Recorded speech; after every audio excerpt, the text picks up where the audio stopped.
সকলকে জানাই একটা সুন্দর বৃষ্টি ভেজা দুপুরের শুভ দুপুর। এই জাস্ট দুপুর থেকে আমি আমার ভিডিওটা শুরু করছি। সকাল থেকে নানান কাজে আর ভিডিও তোলা হয়নি, তাই এই দুপুর থেকে শুরু করলাম। তো তোমরা সবাই দেখলে আমি জাস্ট এইমাত্র পুজো দেওয়া শেষ করলাম, তারপর প্রসাদ তুলবো, তারপর যাবো নিচে। আর আজকে সকাল থেকে অনেকগুলো কাজের মধ্যে এটা খুব ভালো কাজ হয়ে গেছে, আমাদের টিকিটটা কনফার্ম হয়ে গেছে, মানে আমাদের বেড়াতে যাওয়ার টিকিটটা। আর তোমরা তো সবাই জানো আমি কদিন ধরে প্রায় রোজই বলছি যে আমরা বেড়াতে যাচ্ছি। তবে হ্যাঁ, টিকিটটা কাটতে গিয়ে একটু হাঙ্গামা হয়েছে, কারণ কি যেহেতু আমাদের প্রোগ্রামটা একদম চটজলদি, মানে জাস্ট প্ল্যান করা হয়েছে তখন বেরিয়ে যাওয়া টাইপের ব্যাপার হলো, তৎকাল টাইপ। তো এর জন্য একটু আমাদের ব্রেক করে যেতে হবে। ডাইরেক্ট আমরা এখান থেকে মথুরার ট্রেন পাইনি, তো আগে খাওয়া দাওয়া করিনি, বাদ বাকি কিছু কাজ সেগুলো সেরে নিই, তারপর তোমাদের রিল্যাক্সে বসে আস্তে ধীরে সেই কথাগুলো বলবো। এখন তোমরা কিছুক্ষণ বৃষ্টি উপভোগ করো। আজকে বেশ কয়েকদিন পর বৃষ্টি এসছে, মাঝখানে গরম ছিল, গুমোট ওয়েদার ছিল। আজকে কিন্তু অনেকদিন পরে আবার বৃষ্টি দেখা দিয়েছে। আর বৃষ্টি দেখতে মাঝে মাঝে ভালো লাগে, সবসময় না, মাঝে মাঝে কিন্তু সত্যি খুব ভালো লাগে। আর সুন্দর ঠান্ডা ঠান্ডা হাওয়া দিচ্ছে, তার জন্য আর বেশি ভালো লাগছে।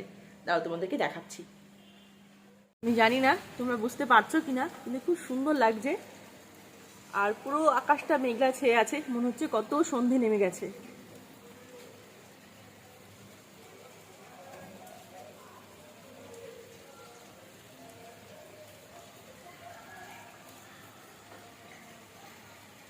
চলে আসলাম লাঞ্চ করতে, আর ছোটদা মা বর অলরেডি লাঞ্চ করতে বসে গেছে। আর আজকে না আমাদের অনেক গ্রসারি আইটেম এসছে, মানে বাজার থেকে আর কি, 2 প্যাকেট চাল, অনেক তেল, ডাল, এইগুলো এখনো কিছু আনপ্যাক করা হয়নি, তোমাদের সঙ্গে পরে আনপ্যাক করা হবে। আগে খেয়ে নি, খিদেও পেয়ে গেছে।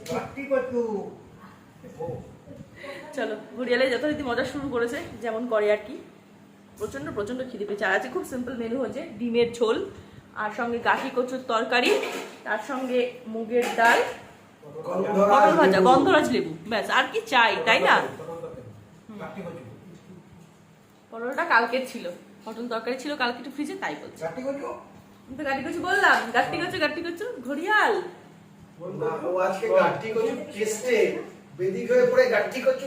এর জন্যই গাঠি কচু বেশি মনে হচ্ছে।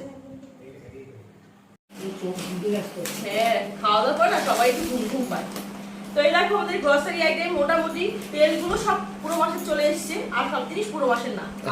একটা কথা বলবো, কি? মাথায় তেল জল পড়েছে, পেটে গরম ভাত, চোখ ঢুলে আসছে মায়ের। সবারই একই অবস্থা হয়, কিছু করে না। আমিও গিয়ে একটু টেস্ট দেবো, কারণ কি আমার রাতে ইদানিং জাগা হয়ে যাচ্ছে, অনেক রাত্রে জাগতে হচ্ছে, এই থাকছে, তারপরে টেনশন, নানা রকম জিনিস ভিডিও দেখছি যাওয়ার জন্য আর কি। আমার রাত জায়গা পড়ে যাচ্ছে কয়েকদিন, পুরো রাত না, বাট অনেকক্ষণ রাস্তায় 2-3টা বেজে যায় মধ্যে ঘুম, কি জানি কেন। কি কি এসছে দেখো, ডাল এসছে, মসুর ডাল,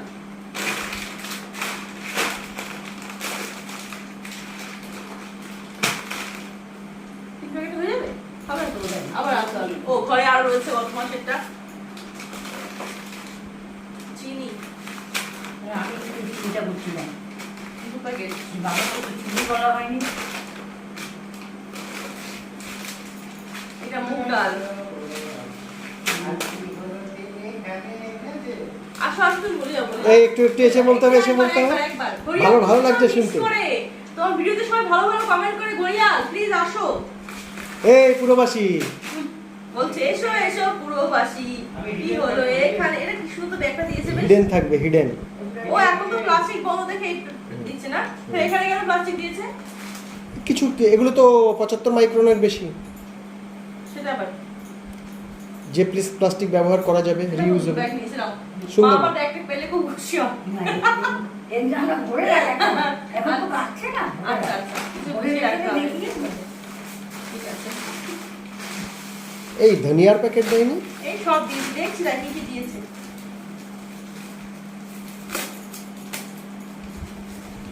জানো আচ্ছা একটা কথা, আমি এই প্রথম দেখলাম আমাদের আসলো বিয়ের পর থেকে। এর আগে এটা রকম চাল এসছে, এটা ওটা নাম, এই দেখলাম বুলেট প্রিমিয়াম রাইস। এবার কি ধরনের চালে বুলেট প্রিমিয়াম রাইস কি আছে, কি বাজে দেখো দেখো, এটা একদম যায়। এই চাল খেয়ে কি চাল হেভি, কিন্তু নামটা একদম হেভি না, নামটা কিরকম বাজে দেখো, দেখতে কি বাজে লাগছে। বাইকের ছবি দেওয়া রয়েছে, মানে গুলির ছবি। ঘুরিয়ে দেখাও, সবাইকে একবার ঘুরিয়ে দেখাও। বুলেট মানে বাইক, কি বাজে লাগছে দেখতে। এই মিষ্টিটা বেশি দাম পড়ে গেল। হ্যাঁ, মিষ্টিটা কম কিছু পাবো না। সর্ষের তেল যা লাগে, ইমামি আছে কটা, ইমামি আর ফরচুন দুটো মিক্স করে আনা হয়েছে। বাবা এত তেল লাগে? আগে না সব থেকে ভালো ছিল, আগে বাবু যখন ছিল, যখন মানে তখন আমাদের বাজার আসতো এই জারে করে, আর বুঝতাম না যে কত কি লাগে, প্যাকেট করে দেখলাম মনে হয় কত না, মনে হয় বাবু জারে শুধু লাল লাল জারে নিয়ে আসতো। আর তখন তো লিস্ট করে দিতাম, এত লম্বা এই ওই সেই প্রচুর সব লিস্ট করে একবার আনা হতো। এখন যেরকম কি হয়, যখন তখন নিয়ে আসতে পারি ভেবে ভেবে, এবার তখন সবাদের প্রতি মাসেটা একবারই ঢুকতো। এখন যেরকম মাসে 2-3 বার করে কেনা হয়, তখন সেটা হতো না। বাবু পছন্দ করতো না, বাবু একবারে ফেলে দিত যা লাগে, আর নষ্টও হতো কিছু। সেই কাবলি ছোলা সব পোকা টোকা লেগে যেত, খেতে পারতাম না, তাও নিয়ে আসতে দিত বাবা। কাজু বাদাম কিশমিশ লেগে যেত নিচের দিকে। হ্যাঁ ইয়ে, আচ্ছা এত তেল কেন? এ কি তেল কোটা দিয়েছে আমি তো বুঝতে পারছি না। কত তেল লাগবে আমাদের? এই পয়সাটা কি দিচ্ছে রে? এই কোনায় কোনায় বসে কি গান করছে? আমার দেখতে খুব ভালো লাগে দেখো। আমি এইটাই বলি না, তুমি একটু কনসেশনে পাবা, নেবা এরকম। সেটাই। আমি দেখ দেখো শুধু ডাল আর তেলেই পুরো দোকান সেজে গেছে, এখনো কিন্তু গ্রসারির অনেক কিছু বাকি। শুধু এই 3টে জিনিস আপাতত আনা হয়েছে, আর এক সঙ্গে একটা এই যে ধনের প্যাকেট। যেটা ভুল হয়েছে আমাদের এবার, আমাদের সবসময় 5খানা করে প্যাকেট অর্ডার করা হয়, 5টা করে, আর একটা করে রিফাইন্ড তেলের প্যাকেট অর্ডার করা হয়, ঠিক আছে? এবার একটা হয় না, একটা, হ্যাঁ দুটো লাগে, রিফাইন্ড তেল 2 প্যাকেট লাগে। তো যাই হোক, এবার যেটা ভুল করেছে আমার হাজবেন্ড, বা হয়তো হাত থেকে হয়ে গেছে, একটা জায়গায় ছিল 3টে করে ফরচুন, 3টে প্যাকেট একসঙ্গে, ওই কি বলে লিখেছে বলে হয়েছে। ও 2 ভাই লিখেছে 2 জায়গায়, ব্যাস এবার ডবল ক্লিক হয়ে গেছে, দুটো করে 3টে জায়গায় 6টা চলে এসেছে প্যাকেট, টাকাও কেটে নিয়েছে, নিয়ে আবার যাই হোক 8টা প্যাকেট হয়ে গেছে। মানে দুই না, ভাই 3টে ফরচুন 6টা হয়ে গেছে। হ্যাঁ 3টে ফরচুন 6টা হয়ে গেছে, কম্বো প্যাক ছিল 3টে। আর বাদ বাকি সব ঠিকই আছে। 3টে মসুর ডাল ছিল 3 কিলো, 2 কিলো মুগ ডাল, 2 কিলো চিনি, আরো কত কিছু লাগবে, জিরা, হ্যাঁ নুন টুন গুলো নরমাল নুন, তারপরে আরো যা যা লাগে সেসব নরমাল দোকান থেকে আমাদের হয়ে যায়। আর চালটা কি অনলাইন থেকে? না না তো গ্রসারি গুলো মোটামুটি গুছিয়ে রেখে আসলাম, আর এখন আমরা চলে এসেছি হাজবেন্ড আর ওয়াইফ মিলে একটা খুব জরুরি ব্যাপার আলোচনা করার জন্য। বলো সব থেকে খুশির খবর। হ্যাঁ হ্যাঁ লাইভ আসো Live, হ্যাঁ। বাইজারি করছে, বলছে লাইভ লাইভ কবে লাইভ করবে সবাই বলে না, এখনো আসবে বোধহয়। লাইভ। যাই হোক, ব্যাপারটা আর কিছু না, আমাদের টিকিট কেটে খাও যে মুহূর্তে উৎসাহ দেখো। হ্যাঁ, টিকিট কাটা স্বাভাবিক কমপ্লিট, না? শুধু না সেকেন্ড টাইমের টিকিট কাটাও কমপ্লিট। সেটা বুঝিয়ে বলি, যে মুহূর্তে ও আমায় যেদিন এসে বলেছিল, তার পরের দিনের ডিসিশনে আমি আর কাউকে না জানিয়ে টিকিটগুলো করে ফেলছিলাম। দ্যাট মিনস প্রথম দিনই বলা হয়েছিল যে ডেফিনিট শিওর যেটা, সেটা হচ্ছে দাদা যাচ্ছেন না, কারণ দাদা গেলে মানে দোকানটা তো ইয়ে, সংসার ইজিক্যাল টু দোকান, সুতরাং দাদাকে বাদ দিয়ে বাকি টিকিটগুলো করে ফেলেছিলাম। তার একদিন নেক্সট ডে বা ভেরি নেক্সট ডে মা ওর হাতে এক গাদা অ্যামাউন্ট থামিয়ে বললো, আমি যাচ্ছি না বাবা, আমি এই শরীর নিয়ে যেতে পারবো না, তোরা যা। ততক্ষণে কিন্তু আমার টিকিট করা হয়ে গেছে। যাই হোক, আমি সারপ্রাইজটা দিতে চেয়েছিলাম, সেটা সারপ্রাইজ হলো না। আমাকে সারপ্রাইজ হতে হলো যে মা আর ভাই যাচ্ছে না। মা যাবে না, দেখ ভাই যাবে না, এটাই তো ব্যাপার। যাক ঠিক আছে, মায়ের অত ধকল বা নিতে পারবে না, যদিও মনটা খারাপ রয়েছে, কিন্তু গত ছোটটা মা গেলে সত্যি খুব খুশি হয়। কারণ সেটা তো আর বলতে হবে না, আশা করি সবাই জানে আমরা। মা গেলে আমাদের সবার ভালো লাগবে, আর ও না গেলে পরিবারের সবাই ওর ওই বদমাইশিগুলো থেকে বঞ্চিত হবে, এই আর কি। মানে ও যেটা করে আর কি, তোমাদের ভাষায় ওর হাসাহাসি, আমি বলি বদমাইশি। যাই হোক, ওটা ক্যান্সেল করতে হলো। 2 তারপরে যেটা হলো, কি আশ্চর্য দেখো, টিকিটটা আমি করলাম পূর্বা এক্সপ্রেসে, যেটা অনলাইনে হাওড়া থেকে ছেড়ে দিল্লি যাচ্ছে। দিল্লিতে একদিন স্টে করে তারপরে আমরা যাবো। মথুরা ট্রেন এই মুহূর্তে আগামী ডিসেম্বর পর্যন্ত কোনো ট্রেন নেই আমাদের হাওড়া থেকে, শিয়ালদা থেকে এবং কলকাতা টার্মিনাল থেকে কোনো ট্রেন নেই। এমন কোনো ট্রেন আমি দেখলাম না যেটা সিট ফাঁকা আছে। সিট ফাঁকা। তোমরা তো এখন অনলাইনে যুগ দেখে নাও, তোমরা সার্চ করে তোমরাও সেম রেজাল্টই দেখবে। এর পরের বারে কিভাবে যাব, তখন এইবারে সেটা আমাদের তো একটা এক্সপিরিয়েন্স হয়ে যাবে। কিন্তু যেহেতু প্রথমবার যাওয়া, আমি কিন্তু কোনো রকম রিস্ক নিতে চাইনি। দেন আমি যেটা করেছিলাম, ওর সঙ্গে ডিসকাস করার পরেও বলেছিল সেদিন তুমি এক কাজ করো না, তাহলে একটু দিল্লিতে স্টে করে একদিন যাবো। দিল্লি হয়ে যখন যেতে হবে, যদি দিল্লিতে কোনোভাবে যেতে পারি তাহলে দিল্লি থেকে যেতে পারবো আবার ডাইরেক্ট, সেরকম ভেবেছিলাম। আমি তো মোটামুটি রেডি যে তাহলে আমরা দিল্লি যাচ্ছি, এবং দিল্লিতে একদিন স্টে। আর দিল্লিতে একদিন স্টে, সেখানে একটা কথা বলতে হবে। প্রথমে ভেবেছিলাম দিল্লিতে যাব, নেমে 1-2 ঘন্টা রেস্ট নিয়ে কোনো লোকাল ট্রেন ধরে বা যাই হোক কিছু ট্রেন ধরে আমরা মথুরা যাব। ব্যাস, আমাদের ঝুমাদি, তোমরা সবাই জানো যে আমাদের বাড়িতে বেড়াতে এসেছিল আমাদের ঝুমাদি, দিল্লি বাড়ি। ঝুমাদি তো সেই মানে মাঝে মাঝে ফোন করে, আমিও মাঝে মাঝে ফোন করি, তো আমরা এই টুকটাক জিজ্ঞাসার জন্য জিজ্ঞেস করছিলাম কবে আসবে, বোন কবে আসবে, মাঝে মাঝে ফোন করে। তো আমি এমনি জিজ্ঞেস করেছিলাম ফোন করে, দিদি দিল্লি থেকে কি মথুরা যাওয়ার কোনো লোকাল ট্রেন আছে? কারণ কোয়ারি আর কি, অনলাইনে তো আছে, কিন্তু অনলাইনে অনেক ট্রেন বুঝতে পারছি না যে কোথাও দাঁড়াবে কি দাঁড়াবে না। প্রথমবার গেলে যেটা হয় আর কি, তো একটু স্থানীয় লোকে জিজ্ঞেস করলে ভালো হয়। তো প্রথমে ভাবছিলাম মলয়কে জিজ্ঞেস করি, আমাদের ভাই তো মলয় দিল্লিতে থাকতো, কিন্তু মলয় দিল্লি থেকে চলে এসছে লাস্ট কয়েকটা মাস হলো। তো মলয়কে জিজ্ঞেস করা যাবে না, তো কাকি করি লাস্টে ঝুমাদিকে জিজ্ঞেস করলাম। ঝুমাদি বলছে, কেন তুমি কি দিল্লিতে আসছো, তুমি জিজ্ঞেস করছো কেন? তখন আমি বাধ্য হয়ে খুলে বললাম, বলে কি তুমি দিল্লিতে আসছো, এখান থেকে মথুরা চলে যাবে? তোমার এত বড় সাহস, কোনো প্রশ্নই আসে না। তুমি এখানে আসবে, একদিন থাকবে, তারপর তুমি যেখানে যেতে যাবে, আমি তোমায় কিছু বলবো না। তো আমার লজ্জাও লাগছিল, এতগুলো ফুল ফ্যামিলি নিয়ে মানে কেমন লাগছিল আর কি। তো বাধ্য করছিলাম। তারপর দিদি তো মানে প্রচন্ড বকা টাকা দিল, বলে কেন আমি যখন গেছিলাম তখন কি আমি ফুল ফ্যামিলি নিয়ে যাইনি তোমার বাড়িতে, তাহলে তুমি কেন এরকম করছো? ঠিক আছে, তারপর তো সবাই রাজি হলো যে হ্যাঁ তাহলে ওটাই করা হোক। তার জন্য আমরা একদিন যাবো, দিল্লিতে স্টে করবো, তারপরের দিন মথুরা। এটা বাবা মায়ের পক্ষে খুব ভালো। হ্যাঁ, যাই হোক, তা আমি পূর্বা এক্সপ্রেসের টিকিট কেটে বসে আছি।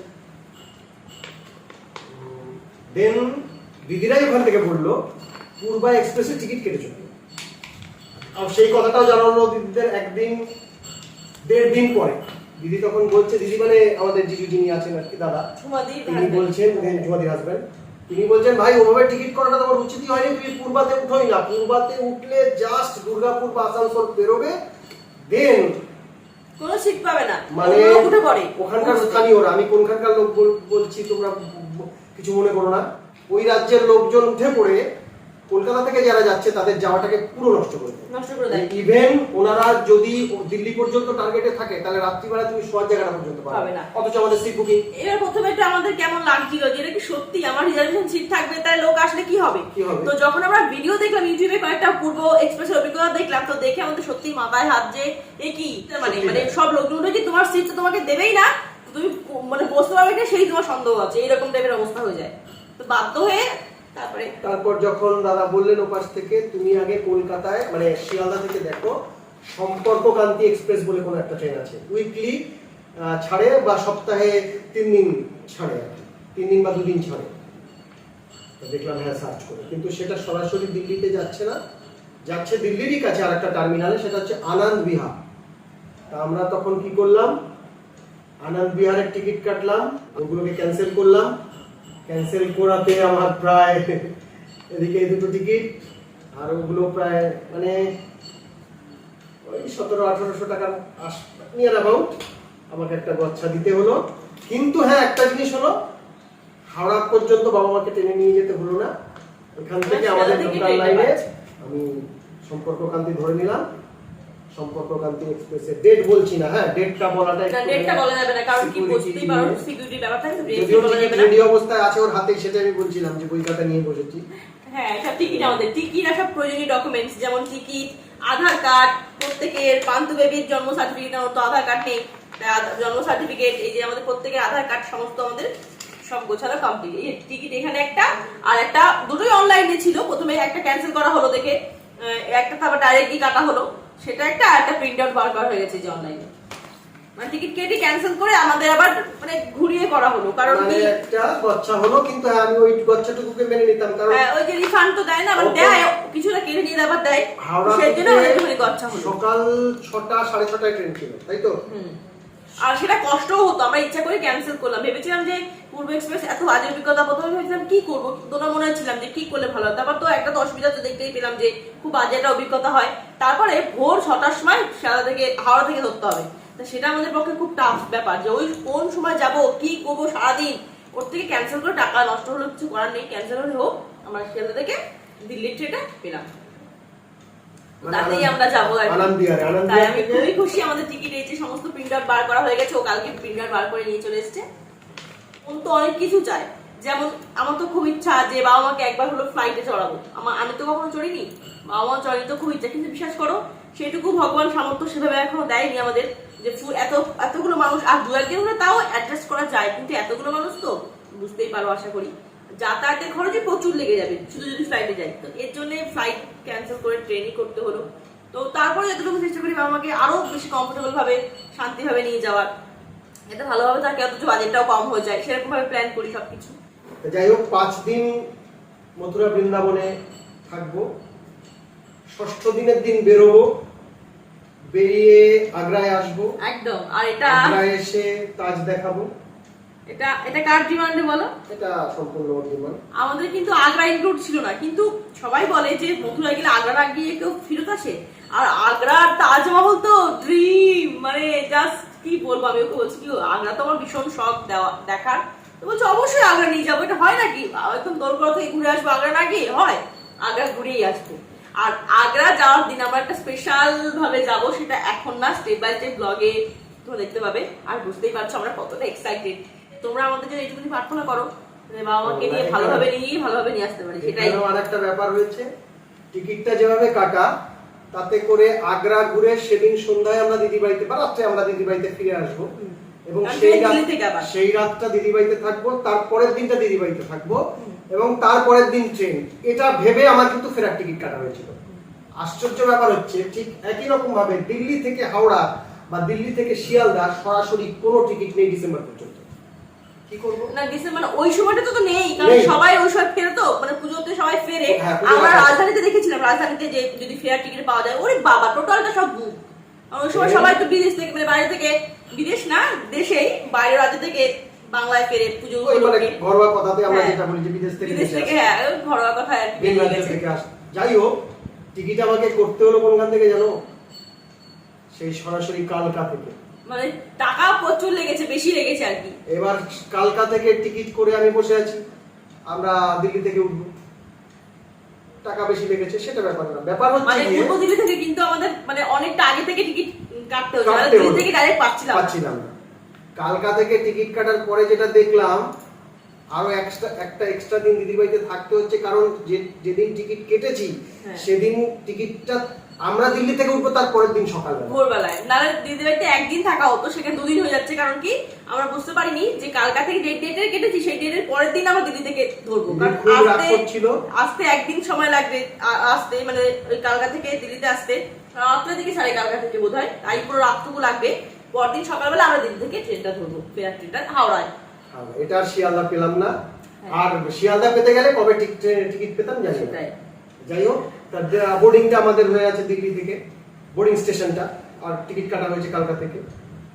দেন দিদি খুব খুশি হলো, যে দিদি বলছিল যে তোরা একদিন থাকবি, খুব রাগারাগি করছিল।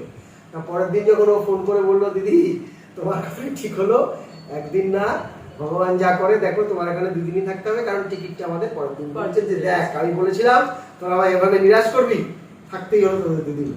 যাক ভালো হলো। এই হচ্ছে টোটাল প্যাকেজ। বেশ কিছুটা গচ্ছাও গেল, কিন্তু মন এটা ভেবে শান্তি পাচ্ছে যে পূর্ব এক্সপ্রেসের বদলে আমরা শিয়ালদা থেকে যাওয়ার সময়টা খুব আরামে যেতে পারবো। সম্পর্ক ক্রান্তি এক্সপ্রেস ধরছি, এবং সোদপুর থেকে শিয়ালদায় যাবো, শিয়ালদা থেকেই বসবো ট্রেনে। হাওড়া পর্যন্ত যেতে হবে না।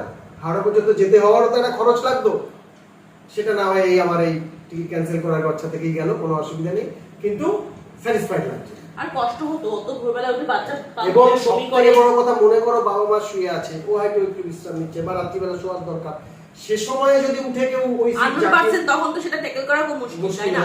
যে কারণের জন্য তাই টাকার লস হলো, আমরা ওটা বাধ্য হয়ে ক্যান্সেল করলাম। পূর্ব এক্সপ্রেস ক্যান্সেল করে আমরা সম্পর্ক ক্রান্তি ধরলাম, এবং দাদা বলেই দিলেন ওখান থেকে, দিল্লি থেকে দাদা বলেই দিলেন, মানে জুমাদির বল আর কি, দাদা বললেন যে ভাই কোনো চিন্তা নেই, তুমি এটাতে এসো, এই ট্রেনে একদম নিরিবিলিতে আসবে, এবং এটা স্টপেজ খুব কম। হ্যাঁ, আর খুব কম সময় যাওয়া যায়, কারণ একটা একদম পারফেক্ট, কম বাজেটে সুন্দর ট্রেন। 1:10 ট্রেন ছাড়বে, আর গিয়ে পরের দিন সকাল 8:40 নামিয়ে দেবে দিল্লিতে। মানে খুব ভালো ট্রেন, এবং স্টপেজ খুব কম যেহেতু, সুতরাং খুব মানে ক ঘন্টা লাগছে? 24 ঘন্টা তো দূরের কথা, 24 ঘন্টা লাগছে। 16 ঘন্টার মতো লাগছে, তাই তো? আমরা না লাইটের অপোজিটে বসেছি তো, মানে আমরা লাইটের উল্টো দিকে বসেছি দেখে আমাদের ফেসটা খুব কালো কালো লাগছে, একরকম ছায়া ছায়া কিরকম লাগছে। আমরা উল্টো সাইড বসেছি, পেছন দিয়ে বসেছি লাইটের দিকে। তো আর কি বলবো, প্রায় ডিটেইলটাই দিয়ে দিলাম। হ্যাঁ আজকে আর ভিডিও দেখতে পাচ্ছি এখানে অনেকক্ষণ হয়ে গেছে, মানে ভিডিওটা অনেকটা বড় হলো আর কি। তবু তোমাদের সঙ্গে পরে কথা বলছি, সন্ধ্যাবেলা যদি পারি কথা বলবো, না হলে তো ভিডিওটা এখানেই শেষ করতে হবে, জানি না কি করবো। তো সেই দেখা হচ্ছে পরে। ডিটেইলটা কিন্তু দিয়ে দিলাম একদম, এত ডিটেইল একদম যাওয়া। আর হ্যাঁ আমরা চেষ্টা করবো, যেহেতু আর দেখো আমরা তো না ঘুরে ফিরে একটা কথা চলেই আসে, মানে যে কোনো জিনিস না প্রথমবার যখন মানুষ পায় সেই যে এক্সাইটমেন্ট, তার যে কি আনন্দ। আর আমাদের মতো না মধ্যবিত্তদের কাছে এই ছোট ছোট স্বপ্নগুলো যখন, এই ছোট স্বপ্ন না বড় স্বপ্ন গো, বড় স্বপ্ন যখন পূরণ হয় তখন যে কি আনন্দ। তাই চেষ্টা করি প্রতিটা মুহূর্ত প্রতিটা জিনিস শেয়ার করার, তাই এক্সাইটমেন্টে সবকিছু তোমাদের সঙ্গে শেয়ার করছি স্টেপ বাই স্টেপ। আর এটাও চেষ্টা করবো যাতে তোমরা কেউ যেতে চাও, যদি যেতে চাও মথুরা বৃন্দাবন বাবাকে নিয়ে বা নিজেরা, এটা আমি বলতে কি চাইছি করে সুবিধা হয়, কি করে যাওয়া যায়, একদম, একদম। ট্রেন, ইভেন হোটেল কোথায় থাকবে, আমরা চেষ্টা করবো সেই সম্পর্কিত কয়েকটা ভিডিও পোস্ট করার, তাই তো? একদম। যাতে লোকের খুব সাহায্য হয়। একদম, একদম, একদম।